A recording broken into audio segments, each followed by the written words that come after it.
So now let's take a look at what we would do combining both logs and packets. So when looking at how we put logs and packets together within security analytics, we already know the core components.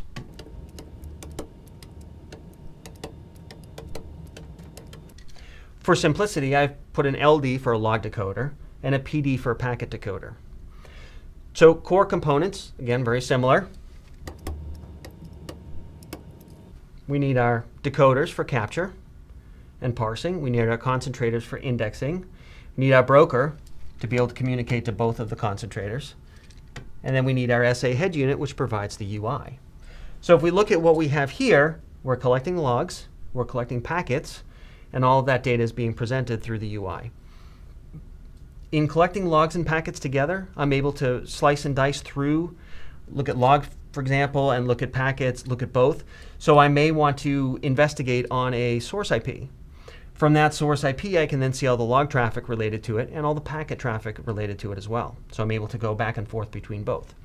Now, we may want to add a couple more components. So let's add our ESA appliance. The ESA will then provide all the correlations for all the data coming across. We'll add our archiver so that we can store raw logs for a predefined period of time per compliance regulations. So what I have here deployed allows me to investigate and report from both log and packet perspective. I could also build correlation rules that said, hey, when a user logs in, obviously through the log data, and then creates a user account, for example, and then transmits a large file or transmits an FTP file or transmits a text file of my choosing, I could then create a correlation rule on that. So the correlation rules can look at logs and packets together and correlate both of them as well. So much like what we have done already in the other deployments, so this is my Boston location. We'll throw a location here in LA. Keep things simple. We have in LA, we're doing packets. And then here in New York City, we'll do logs.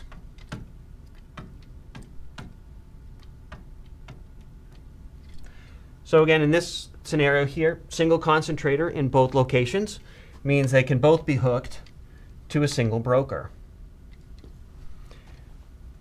Very simple architecture here and scales quite well. Now, in New York City, they want to collect packets.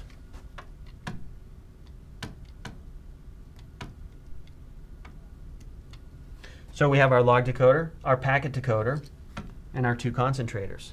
Now, as we learned earlier, in order to look at New York City data separate, because we now have two concentrators, we would need to put a broker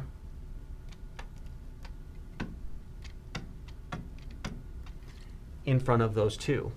Now, this broker has a complete view into everything that's going on. Or I could look at just New York City through their broker, look at LA because I just have a single concentrator. The only one that might cause me a little bit of challenge is how do I look at Boston specific? So let's follow the same example we've been going through the whole time. So in this case, we're going to add a third broker.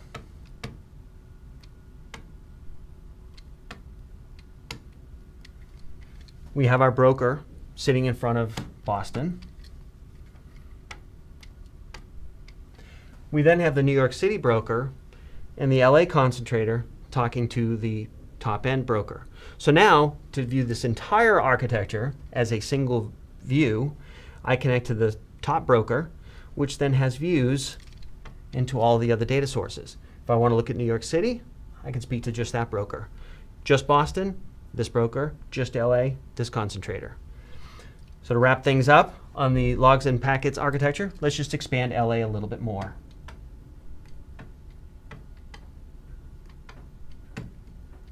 LA now wants to collect logs.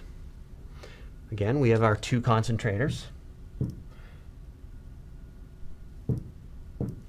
So let's go ahead and put a broker in front of LA. you see that security analytics is very modular, scales extremely well horizontally and vertically as well. As I add more sites, I just need to deploy concentrators and decoder functions, or virtual log collectors in the log world. As I add more brokers once I go beyond a single concentrator. And then I just can keep stacking the brokers on top to scale vertically. So now let's take a look at what the packaging deployments are, what the packaging models are.